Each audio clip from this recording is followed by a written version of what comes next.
Salam sejahtera bagi kita semua. Selamat pagi. Kami dari kelompok 16 akan mempresentasikan hasil diskusi kami yang berjudul Teknik Pengolahan Hasil Pertanian dari pisang, kentang, sayur bayam, kacang merah, jahe, dan biji kopi. Kami beranggotakan 3 orang, yaitu yang pertama Bang Ji saya Marita Sitepu, NIM 17055, Nasa Putri Sebayang NIM 18025, dan saya sendiri Kristina Aprilda Panjaitan NIM 18066. Kemudian A atau yang pertama akan dijelaskan oleh Bang Jisaya. Terima kasih moderator. Judul kami yang pertama adalah selai kulit pisang atau selupis. Selupis merupakan produk makanan yang berbahan dasar dari kulit pisang, di mana kulit pisang memiliki kandungan gizi berupa karbohidrat, protein, fosfor, kalsium, dan berbagai vitamin. Selupis dapat dikreasikan menjadi pendamping roti tawar atau roti bantal yang sering kita bilang, untuk sarapan ataupun cemilan yang sehat. Selupis dikemas sedemikian rupa dengan tampilan yang menarik dan juga terdapat ulasan singkat tentang manfaat dari kulit pisang dan komposisi dari selupis, serta memiliki prospek yang baik serta menjanjikan dikarenakan bahan baku yang digunakan masih tergolong terjangkau. Selain itu, selupis ini juga dapat mengurangi limbah kulit pada pisang. Next. Adapun alat dan bahannya, yakni alatnya panci, saringan, wajan, sendok, gelas ukur, timbangan, dan kompor. Bahannya kulit pisang, gula, air, asam sitrat, esensi pisang, dan soda kue. Next. Cara pembuatannya yang pertama adalah mengupas pisang dan memisahkan dari kulitnya, lalu mencuci hingga bersih dan tiriskan. Kemudian potong hingga kecil-kecil dan menimbang berat hingga 250 gram. Kemudian masukkan potongan kulit pisang dan panci berisi air 300 cc. Lalu rebus lebih kurang 20 menit. Tambahkan asam sitrat sedikit pada saat kulit pisang berubah warna agak kecoklatan. Matikan api dan biarkan air rebusan dingin selama 24 jam dan tutup. Kemudian saring isi panci, masukkan air rebusan ke wajan, kemudian peras untuk mendapatkan sarinya. Kemudian masukkan air sari kulit pisang ke wajan bersama isi panci tadi. Lalu rebus selama 30 menit, tambahkan 300 gram gula, kemudian aduk hingga mengental. Pada saat mengental, tambahkan sedikit soda dan esens untuk mendapatkan rasa yang lezat. Kemudian selupis siap disantap dan dijadikan kreasi seperti dioleskan pada roti bantal atau gandum. Kandungan gizi dari selupis adalah kandungan gizi kulit pisang cukup lengkap seperti karbohidrat, lemak, protein, kalsium, fosfor, zat besi, vitamin B, vitamin C, dan air. Kemudian judul kami yang kedua adalah keripik kulit kentang atau kering. Keripik kulit kentang merupakan produk makanan yang berbahan dasar dari kulit kentang, di mana kulit kentang memiliki kandungan gizi berupa serat, zat besi, asam folat, kalsium, dan berbagai vitamin.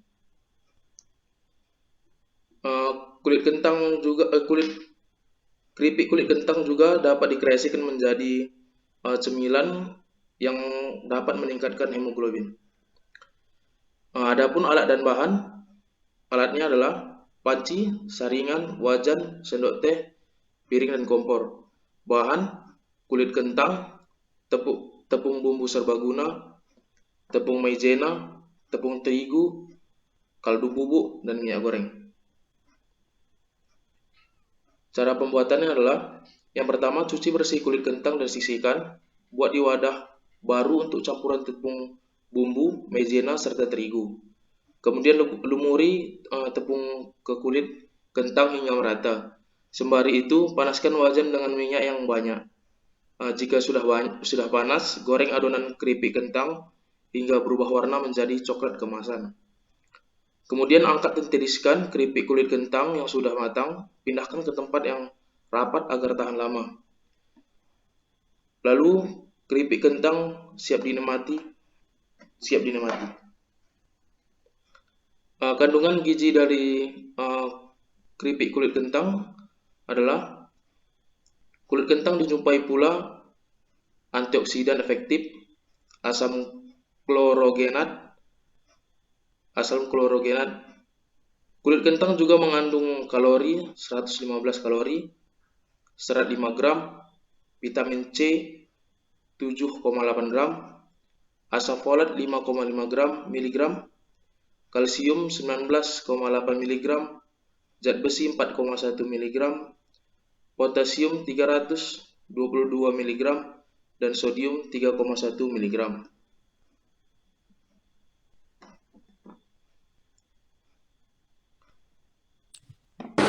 Baik, selanjutnya yang ketiga akan dilanjutkan oleh Nasa Putri Sebayang.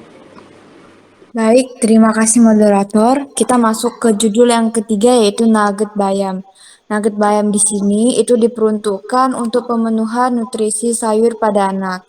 Karena anak itu sangat sulit sekali untuk memakan sayur. Seperti yang kita tahu bahwasannya bayam itu mengandung banyak sekali gizi yaitu karbohidrat, protein, beta karoten, kemudian ada vitamin B kompleks serta vitamin C. Lanjut. Kemudian ada alat dan bahan untuk pengolahan dari nugget bayam tersebut.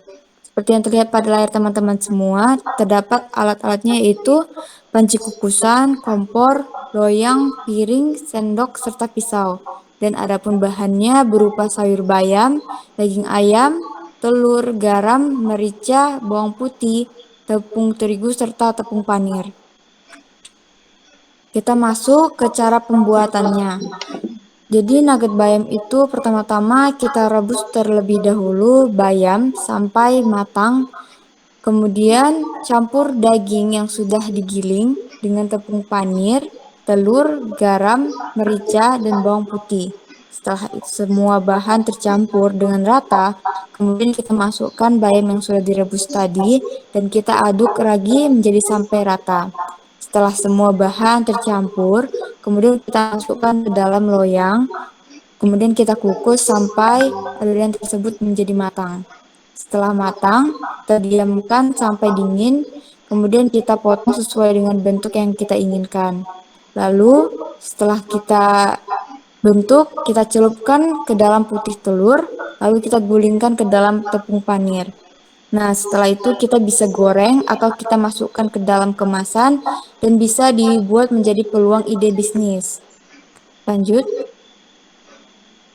Nah, kandungan gizi dari nugget bayam tersebut ialah kandungan gizi per 100 gram dari bayam itu meliputi energi 100 kilojoule, kemudian ada karbohidrat sebesar 3,4 gram, ada protein, beta karoten, vitamin B kompleks sebanyak 0, mg, dan vitamin C sebanyak 52 mg, di mana vitamin C ini sangat penting untuk tubuh kita. Dan juga bayam ini sangat baik sebagai sumber protein, terutama asam amino. Kemudian bayam memiliki asam amino yang sangat penting untuk pembentukan otak. Jadi, jika kita lihat dari komposisi proteinnya, bayam sangat baik untuk dikonsumsi anak-anak, sehingga makanya kami membuat dalam bentuk nugget. Lanjut. Kemudian kita masuk ke dalam judul yang keempat, yaitu tahu kacang merah. Tahu kacang merah, seperti yang pada judul tersebut, dia mengandung produk makanan yang berbahan dasar dari kacang merah. Seperti yang kita tahu bahwasanya kacang merah ini memiliki banyak manfaat, mengandung mineral, vitamin berupa A, B1, B2, B6 serta niacin, serta mengandung serat. Lanjut. Adapun alat serta bahan yang kita gunakan dalam pembuatan dari tahu kacang merah ialah yang pertama wadah atau kita bisa gunakan sebagai ember besar, kemudian ada tampah, lalu ada kain saring untuk penyaringnya nanti, lalu ada cetakan, rak bambu, alat penghancur, serta kayu pengaduk. Dan bahan yang kita perlukan ialah kacang merah, asam cuka, serta air secukupnya. Adapun cara pembuatan dari tahu kacang merah ialah pertama kita pilih terlebih dahulu kacang merah yang bersih, kemudian kita cuci. Rendam dalam air bersih selama 8 jam, paling sedikit 3 liter air untuk 1 kilogram kacang merah. Kemudian kita cuci berkali-kali kacang merah yang telah direndam tadi. Apabila kurang bersih, maka tahu yang dihasilkan akan menjadi asam nantinya. Sehingga kita perlu mencuci bersih. Kemudian tumbuk kacang merah dan tambahkan air hangat sedikit demi sedikit hingga membentuk bubur.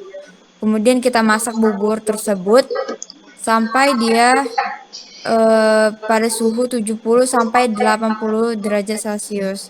Itu ditandai dengan adanya gelembung-gelembung kecil pada bubur tersebut. Kemudian kita saring bubur kacang merah dan endapan airnya dengan menggunakan asam cuka sebanyak 3 ml asam cuka untuk 1 liter sari kacang merah. Kemudian sedikit demi sedikit sambil diaduk perlahan-lahan. Kita cetak dan press endapan tersebut dan tahu sudah bisa kita olah menjadi makanan yang enak.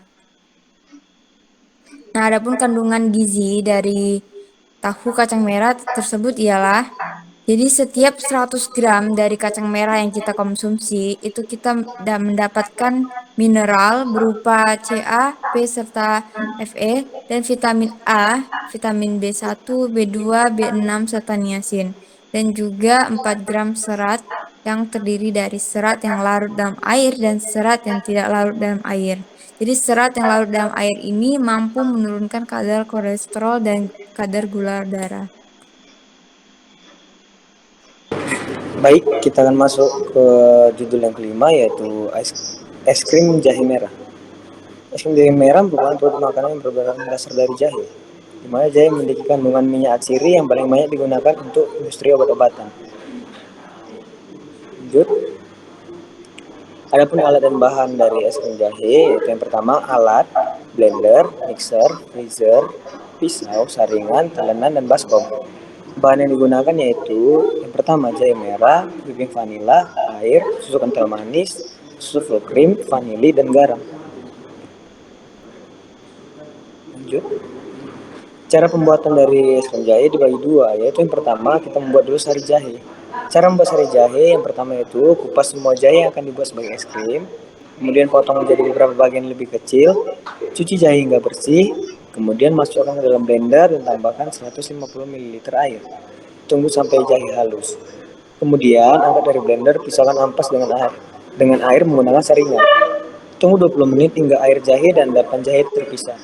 Kemudian kita membuat es krim. Cara membuat es krimnya yaitu sambil menunggu endapan jahe, siapkan bahan pencampur. Yang pertama, masukkan whipping cream ke dalam baskom cukup besar. Mixer selama 7 menit hingga membentuk krim. Masukkan 2 kaleng susu kental manis dan ada beberapa saat.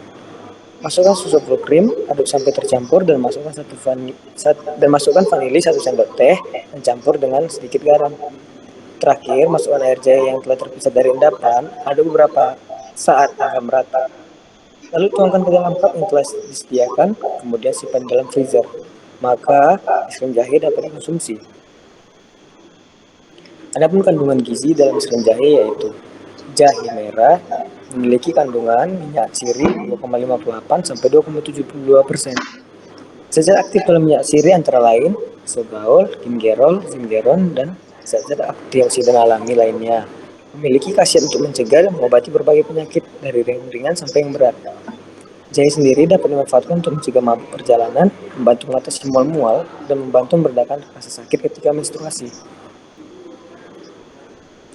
Baik, kita masuk ke judul yang ke-6, yaitu sirup kopi. Sirup kopi merupakan produk olahan minuman yang berbahan dasar dari biji kopi.